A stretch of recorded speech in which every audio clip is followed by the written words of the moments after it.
As the running backs go, Alvin Kamara is the consensus running back 9 for Fantasy Pros. I bump him up to the running back 8. And we've seen over the last couple games, Alvin Kamara, at least in full PPR, has been the running back 8 and running back 10. Now, the rankings are in half PPR, but with Chris Olave in the lineup, I think this is a domino effect for the whole New Orleans lineup, right? The drives will continue. There will be more forced downs. There's better receiving. So the drives will be sustained. There's better chance at points. I think I want to be a little bit higher on Alvin Kamara. We've seen him over the last 2 weeks get 23 and 19 carries, 5 total red zone carries. He's run 42 routes, okay, 15 targets and 12 catches over the past 2 weeks. He's had over 300 total yards each combined the last 2 weeks.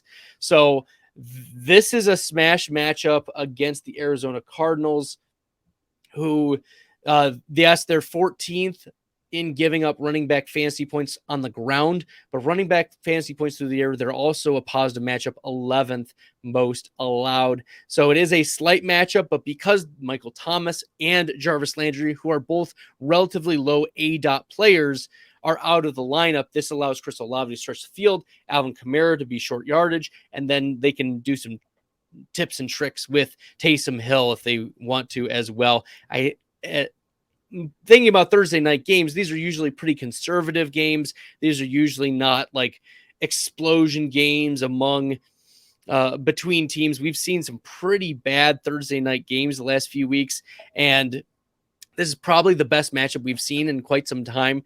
I still don't want to get like super crazy about Alvin Kamara just because, it is going to be Andy Dalton or Jameis Winston. Looking at the games where Jameis was playing week 1 and week 3, Alvin Kamara finished as the running back 44 and running back 40.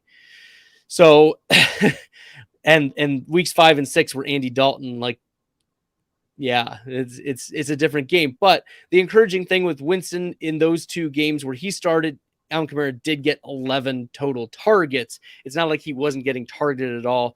It's just that I think that the New Orleans Saints have given Kamara more rushes, and he was dealing with the ribs issue as well after week 1. So, I think we can cut Kamara a little bit of slack from that. I don't think it's translatable, that week 1 and 3 sample. If Jameis Winston is there, I think we'll be okay with the targets out of the backfield.